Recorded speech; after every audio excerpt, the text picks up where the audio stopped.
ඔයා සත්තු දුවන වේගය දන්නවද? ගොළු බෙල්ල පැයට කිලෝමීටර් 0.04යි. මකුළුවා 1.9යි. ඌඹිය 3.1යි. පෙන්ගුයින් 3.9යි.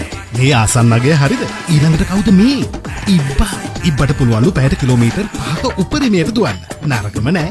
ඉබ්බ හාව පැරද්දුවට මොකද මෙයාට නම් පැරදෙනවා. අඬු දෙකකින්ම අපිට විදින ගෝනුස්සා. පැයට කිලෝමීටර් 6ක්ම දුවනවා කියන්නේ. ඒ ගෝනුස්සට වඩා ඉත්තෑවත් හොඳ දහවන චූරේ. පැයට කිලෝමීටර් 6.4යි. එතකොට කකුළුවා පැයට කිලෝමීටර් 8යි. එයාට වඩා වේගෙන් දුවන කෙනා තමයි පොඩි හූනා. අපි හිතන්නේවත් නෑ නේද? පැයට කිලෝමීටර් 12යි. ඔයා දන්නවද හූනට වඩා වේගෙන් දුවන්න පුළුවන්ලු කුකුලට? පැයට කිලෝමීටර් 15යි. හැබැයි මේත් අතාරින්නෙම නෑ. කුකුලට වඩා වේගෙන් දුවනවලු. පැයට කිලෝමීටර් 16යි. පැන හරි ගෙම්බා පොඩි ගේමක් දෙනවා. වේගය පැයට කිලෝමීටර් 17යි. එයාලට වැඩි වේගෙන් කබරයා තලගොයි සර්පයෝ දුවනවා. ඔන්න දැන් තමයි මිනිස්සයා. සාමාන්‍ය මිනිස්සෙකුට පැයට කිලෝමීටර් 24ක වේගෙන් දුවන්න පුළුවන්ලු. ඔන්න හේන් වලදී අලි පන්නනකොට එහෙම බලාගෙන. අලියා අපිට වඩා වේගෙන් දුවනවා. පැයට කිලෝමීටර් 25ක්. දෙන්නටම වඩා වේගෙන්. ඒ කියන්නේ පැයට කිලෝමීටර් 30ක වේගෙන් හිපොපොටේමස් වඳුරා වේගෙන් දුවනවා. ඊට වඩා වේගෙන් ওই ගෝරිල්ලෝ බැටලෝ දුවන්නේ. ඒ හැමෝම පරාද කරන්න. ඌසට දුවන්න පුළුවන් පැයට කිලෝමීටර් 48ක වේගෙන්.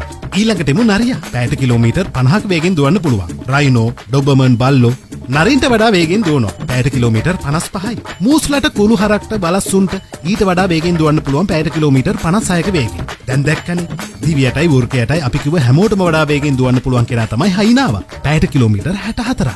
සීබ්‍රා පැයට කිලෝමීටර් 66යි. කැංගරුවා පැස්බරා පැයට කිලෝමීටර් 70යි. වේගෙන් දුවනව නේද? හරියට වාහන නැති පාරක අපේ වාහනේ වේගෙන් යන්නේ. අන්න ඒ ගාන. වෙලාවකට පුදුමයි නේද? මේ දෙන්නම පරද්දන්න අශ්වයාට පුළුවන්. සුනක ලෝකේ ග්‍රේ හවුස් බල්ලන්ටත් අශ්වයාට වඩා වේගෙන් දුවන්න පුළුවන්. ඔය අරාබි රටවල රේස් දුවන බල්ලෝ කිව්වහම තමයි කවුරුත් දන්නේ. හරි. සිංහයෝ එක්කනම් දුවලා බේරෙන්න හිතන්නවත් එපා. පේනවනේ පැයට කිලෝමීටර් 80යි. හැබැයි ගෝනත් අතාරින්නෙම නෑ. පැයට කිලෝමීටර් 81යි. ඔන්න දැන් එන්නේ කවුද? බලන්න. රේස් දුවන අශ්වයා එක්ක මේ ජාතියේ මුවෝ එක්ක කාටවත් දුවන්න බෑ. හැබැයි එක්කෙනෙක්ට ඇර සත්ත්ව ලෝකේ හුසේන් බෝල්ට් චීටා පැයට 130යි. දැන් හරිනේ. පොඩ්ඩොන්ට මේ වීඩියෝ එක පෙන්නන්න. අම්මේ එතකොට අරයට වඩා මෙයා කීකේ ඔයාගෙන් ප්‍රශ්න අහලා කරදරම කරන සත්ත්ව ලෝකේ තිබෙන ප්‍රශ්න ගොඩක් මේ වීඩියෝවෙන් ඔයාගේ දරුවා ඉවර කරගන්න. එතකොට ප්‍රාථමික අංශයේ දරුවන්ට පරිසරය, විද්‍යාව ඔය කියන විෂයන් වලදී අපි මේ සත්ත්ව ලෝකේ ගැනත් උගන්වනවා.